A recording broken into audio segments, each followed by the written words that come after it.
In this clip, we're going to do a deep dive into headquarters units. First, let's quickly review the unit values on an HQ unit. At the top of the unit is its unit designation, which indicates the formation it belongs to, and therefore the formation it commands. The number in the upper left, inside the red circle, is the number of command points the HQ can expend each turn. The number in the upper right is the number of reconnaissance points the HQ can expend each turn. In the lower center is the command range at which an HQ can expend its points and exercise its command functions. This is also the maximum range in hexes that can separate the HQ from a friendly unit that it is serving. When counting this range, do not count the hex occupied by the HQ unit, but do count the hex occupied by the friendly unit being served. Finally, the number in the lower right is the HQ unit's defense strength. HQ units always move as part of a march operation. Warsaw Pact headquarters move as part of their division base march operation, and NATO headquarters can move in their own march operations. Note that an HQ has no attack strength of its own, which means that it also has no zone of control. Headquarters units are always one step and so deploy to the map without a step marker. The one type of fire that an HQ can execute is flak fire, and its step does count for calculating a flak strength. It is worth noting that headquarter units are the only units in the game that return to play after being destroyed. When any HQ unit is eliminated, it is placed on the game turn track in the game turn box that is 2 boxes above the current game turn. During the reorganization phase of the turn in which it returns, the HQ unit can be returned to the map. The headquarters unit is removed from the game turn track and can be placed on any friendly unit in the same formation. So in this example, we can place this forward headquarters in this hex here with the other friendly units in this division. It could in fact be placed on this unit or this unit or this unit or this unit or any of these other units, because none of the units in the division that are currently on the map are adjacent to an enemy unit. Now let's take a look at how headquarter units operate. Headquarters have 5 distinct functions in this game. Let's look at each in turn. A headquarters unit can expend command points to assign formations to operations or to enable a NATO force to react. For each command point a headquarters expends, a Warsaw Pact HQ can plan a hasty attack, assault, or reserve operation for a regiment, where a NATO HQ can assign a task force to one of those same operations or react a friendly force into the objective hex during an enemy operation. A headquarters unit can also expend reconnaissance points to make reconnaissance attempts. For each reconnaissance point a headquarters expends, a player can make 1 reconnaissance attempt against a target hex. A player can never repeat a reconnaissance attempt against the same target hex in the same reconnaissance segment. Thirdly, a headquarters can make a fire call to friendly fire support assets, that is artillery, air, and attack helicopter units, and these units, once called, can be used to make strikes, to provide fire support to friendly fire combats, or to make counter-battery fire strikes. Fourthly, a headquarters unit can use its attached EW asset, if it has one, to make jamming attempts during a friendly offensive operation in hopes of cutting off the enemy's access to artillery support, attack helicopter support, and friendly reinforcement via reaction.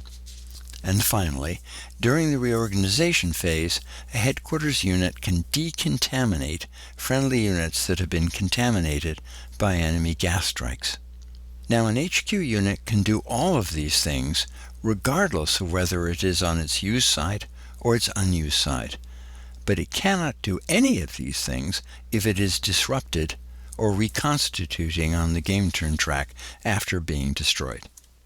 Normally, when a headquarters wants to use a maneuver unit as a spotter for a reconnaissance attempt or a counter-battery acquisition attempt, that spotter must be within the expending headquarters command range. There is one exception. When a NATO division headquarters wishes to expend a reconnaissance point, it must channel that reconnaissance point through an intermediate brigade headquarters. The way this works is that the spotter that the division headquarters wants to use has got to be subordinate to and in the command range of the brigade headquarters. And then the brigade headquarters has got to be subordinate to and within the command range of the main headquarters. And in that way, the main headquarters can channel its reconnaissance point through that intermediate brigade headquarters. Now, if that intermediate brigade headquarters is disrupted, or worse, eliminated and therefore reconstituting on the game turn track, then the main headquarters is cut off from the maneuver units of that brigade, and it cannot use any of them as spotters for reconnaissance attempts or counter-battery acquisition attempts. So let's undo this. And in this example, let's just say that the NATO player has activated the 1st or the 3rd Brigade, and he wishes to make a reconnaissance attempt against this Warsaw Pact unit here. So the brigade headquarters is going to expend a reconnaissance point. He is going to use this unit as a spotter, and therefore the range to the target is 2 to 3 hexes. That requires a 4 or better on the reconnaissance table. The NATO player rolls the die, he gets a 2, and that whiffs. Next, he decides that he is going to use this main headquarters unit here, and he will expend an RP out of that. He will channel that RP through the brigade headquarters to this unit as a spotter, and the range from the spotter to the target is only 3 hexes, so again he needs a 4 or better. He rolls the die, he rolls an 8, he has successfully acquired this unit, and that means that the Soviet player has to reveal that there are 3 steps in this unit. Similarly, when a headquarters unit expends a command point to assign an operation to a regiment or a task force, it needs to be within command range and superior to at least one unit in that regiment or the lead unit in that task force. Again, NATO division headquarters are the exception.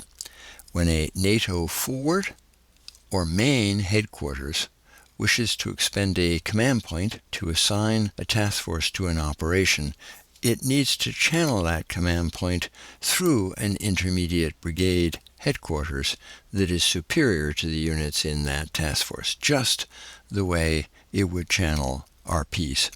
So the brigade headquarters would have to be within command range of the lead unit, and the division headquarters would have to be within command range, its own command range, of the brigade headquarters, and then it could channel. So in this example, let's just say that the main headquarters here wishes to expend a command point.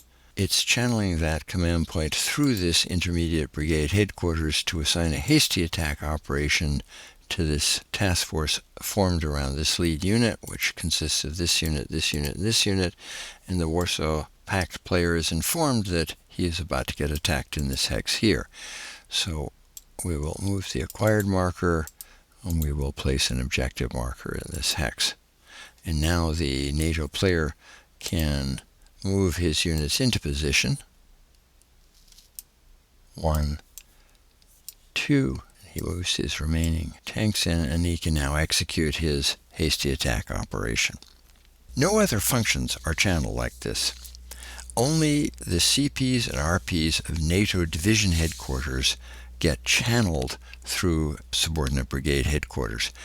There is an exception to that, which is if a NATO division headquarters is making a fire call for a counter-battery fire strike, he needs to designate a maneuver unit as the spotter for the counter-battery acquisition attempt. And in that case, the division headquarters again has to channel that counter-battery acquisition attempt through an intermediate brigade headquarters, meaning that headquarters has got to be within the division unit's command range, and then the spotter that's being used for that division's fire call attempt has got to be within the command range of the brigade headquarters. But in all other cases that don't involve reconnaissance, acquisition, or expending command points, the headquarters unit simply has to be within direct command range of the units that are being served. So, for instance, the Warsaw Pact player now needs to do defensive fire. Let's just presume that he wants to call on this DAG to participate in that defensive fire. He needs to make sure that he is using a headquarters to make that fire call. The headquarters needs to be superior to the artillery unit being called and also within its command range. And the fire call also requires that there is an observing unit and that observing unit is adjacent to the attacking units within the command range of the calling headquarters and also subordinate to it. So that is not being channeled to anything, and the same would be true of the NATO player. So if the NATO player wishes to support his offensive fire with this artillery unit here, he could make a fire call from the brigade headquarters, from the forward headquarters, or from the main headquarters. Any of those could make a fire call because all of them are superior to and within command range of this artillery unit here, and all of them are superior to and within command range of these units here. And these two headquarters, these two NATO division headquarters, would look at their command range direct to that attacking stack. They would not be channeling their ability to make a fire call through this brigade headquarters. The final headquarters function that we should discuss is decontamination. During the decontamination step of the reorganization phase at the end of each turn, NATO and Warsaw Pact main headquarters only, so any headquarters that begins with MN, are allowed to decontaminate a certain number of friendly steps. For the NATO player, this is 4. So a NATO player can decontaminate up to 4 friendly steps, provided that they're all in one hex. The Warsaw Pact player can decontaminate up to 9 friendly steps per main headquarters, as long as they're all in the same hex. Now, there are a number of other conditions that must apply. So the units to be decontaminated have got to be in the chain of command of the headquarters that's decontaminating them. They've got to be within the command range of the headquarters that's decontaminating them. And the hex they occupy has got to meet 2 conditions. It can't be within 6 hexes of an enemy unit. So here we see that the range is 7, and here we see that the range is 8. So we're okay here. The other requirement is that the units to be decontaminated cannot be in a gas zone. They've got to have exited the gas zone in order to get cleaned up. So, during the decontamination step of the reorganization phase, the main headquarters for the U.S. 3rd successfully decontaminates these 4 steps in this hex, and the main headquarters for the 57th Guards successfully decontaminates the 9 steps that are here. There is a price, however. When units are decontaminated, they're always flipped to their used side, which means they will not be able to participate in an operation in the ensuing game turn, because that's when they're actually considered to be doing the washing required for decontamination. All right, finally, let's switch to the topic of headquarters and nationality. A Warsaw Pact headquarters can apply its command functions to any subordinate unit without regard to nationality. Thus, for instance, if a Soviet air assault battalion were attached to an East German division, the headquarters in that East German division could apply all of their command functions to those Soviet units. NATO is not so lucky. No NATO headquarters can apply any of its command functions to any unit of a different nationality. There is a single exception, and that is that a NATO headquarters can include superior artillery units of a different NATO nationality in its artillery pool, but only if it is making a fire call for a strike, not a counter-battery fire strike, or a fire call during a friendly assault operation. It is only during strikes and friendly assault operations that there is enough planning time available to work across national command boundaries. Okay, folks, this concludes our clip on headquarters units.